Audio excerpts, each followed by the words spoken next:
Hello everyone, it's your boy TerraColor1 here, and today we are taking a look at Transformers Studio Series Rise of the Beasts Bumblebee. Now, this figure took me a painstakingly long while to find. I did, however, manage to find a pretty sweet deal on eBay. Still, it was still double its retail price, but yeah, scalpels. So, yeah, let's just hop right into it with the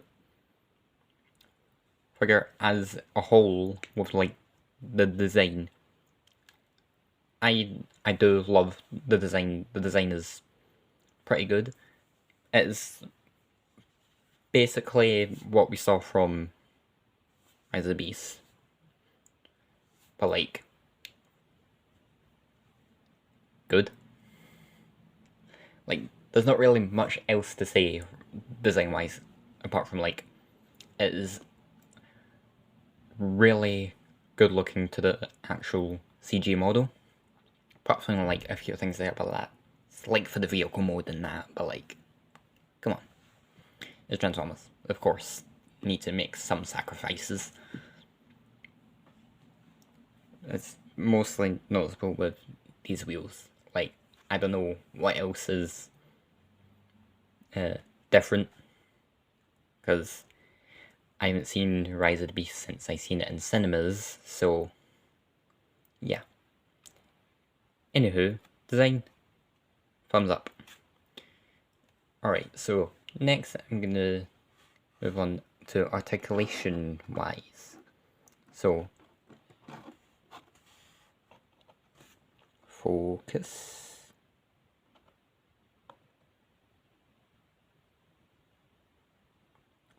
It is focused, but also very bright. So head is on a ball joint. It can move up and down. It can kind of tilt side to side, and it can kind of do the whole 360. Let's see if I can do it this way. Okay, I cannot do the 360, but I can get a pretty good distance behind. Shoulders, they are on ball joints, so they can go up to here, and they can't do the full 360 because of, well, wheels and doors, but they still have pretty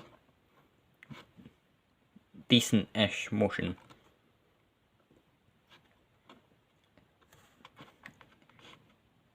There is a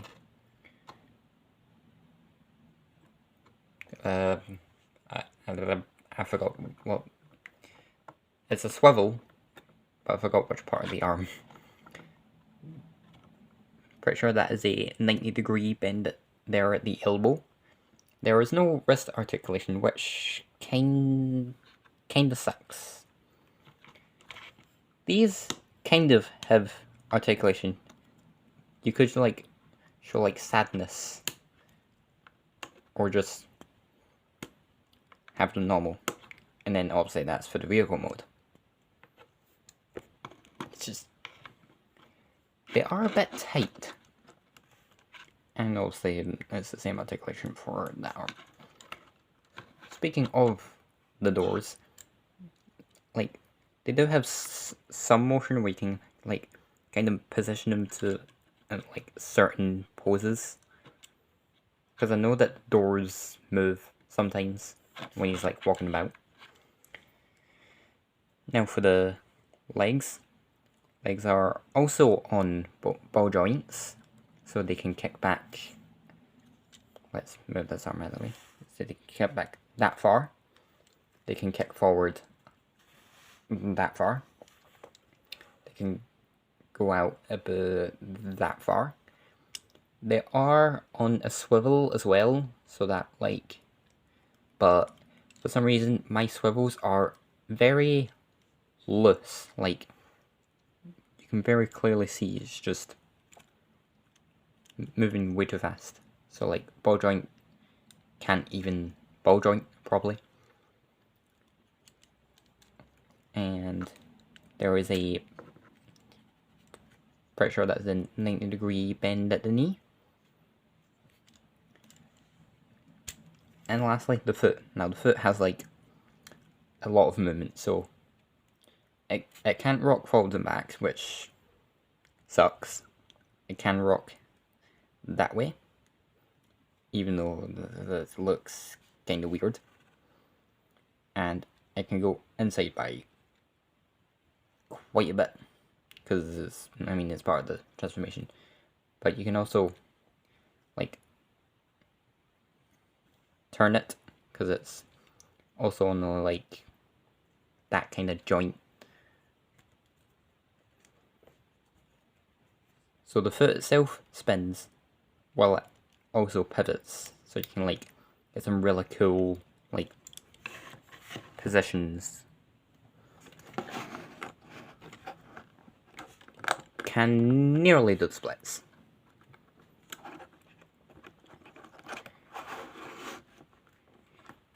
Okay, so gonna have a look at the accessories.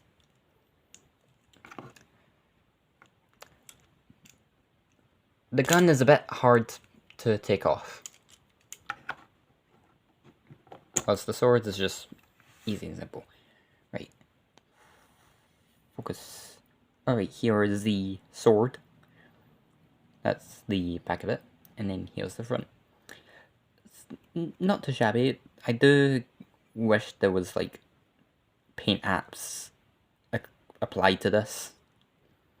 Like, this will look so much cooler with paint. And if I had a good brush and the necessary paint, I would probably end up painting this myself. Maybe.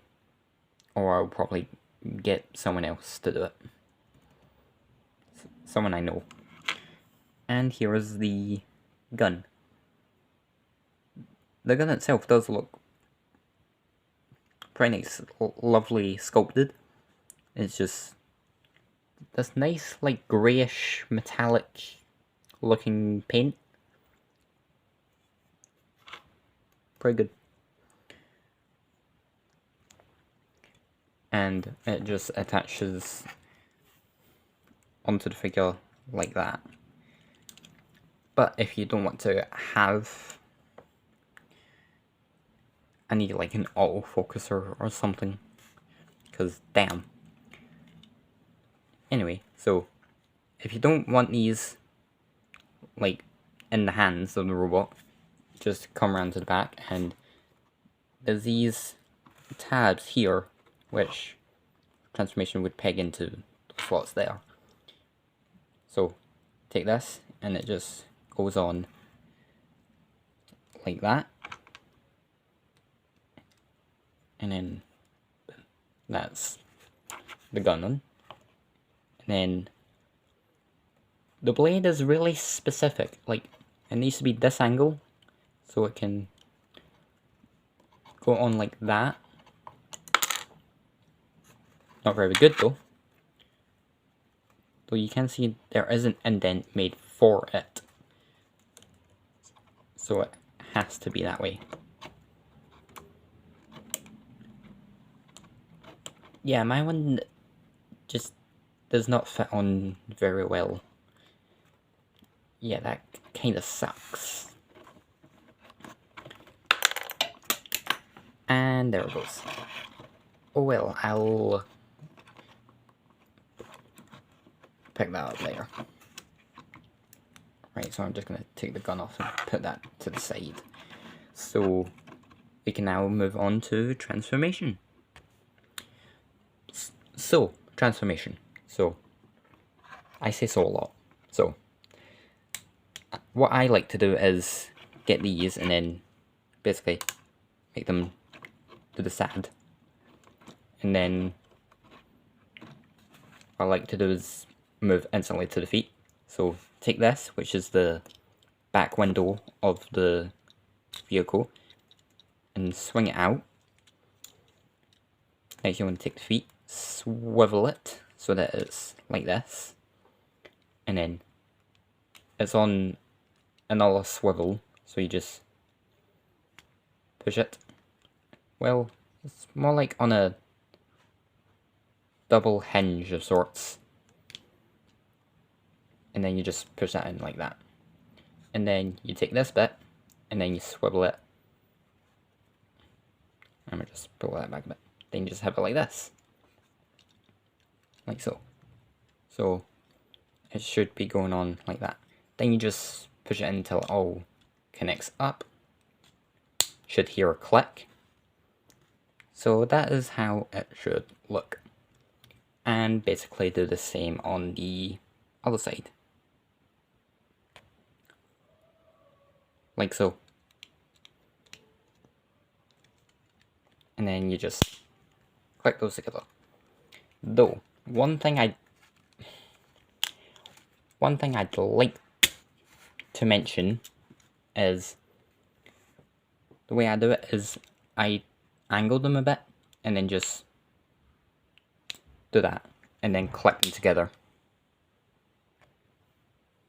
like this. So that should look like that. So that's basically the back of the vehicle mode done. Next, what I like to do is basically just do this like the instructions say. Then bring that out like this. Fold up the front window and top of the car. And basically push that up as far as you can, while also having it out also.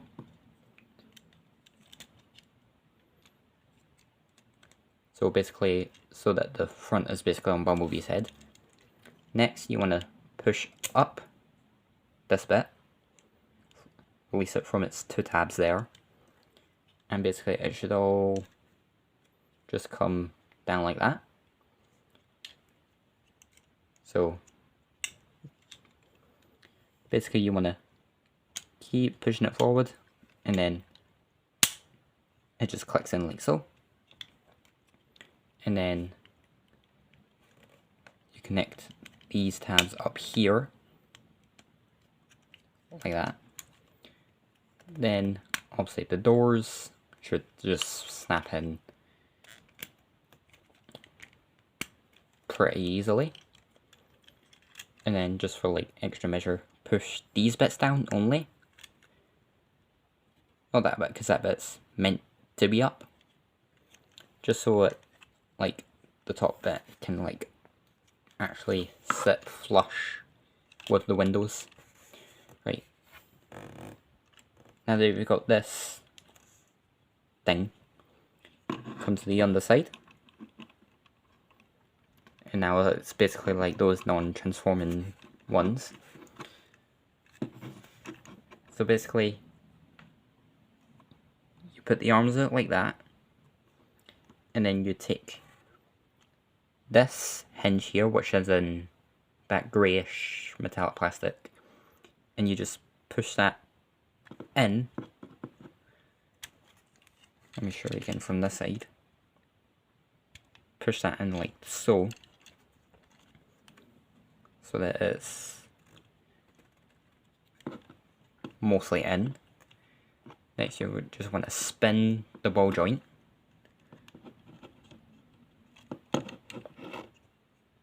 Just make sure you have the arm as straight as possible. And do the same with the other one.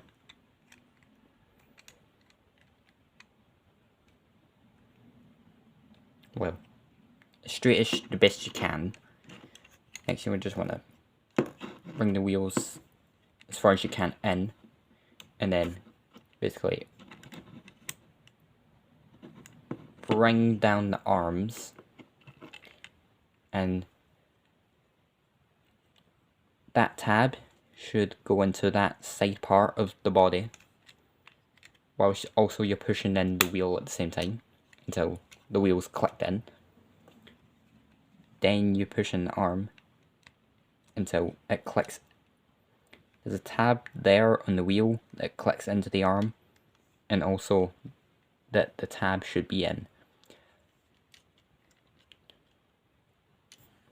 Focus.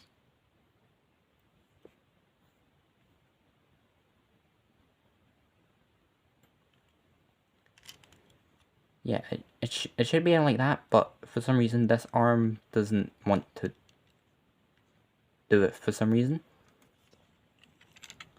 This arm, however, if you just... Oh yeah. Click in the wheel. And then it should basically be like this arm, but for some reason I don't want to do that.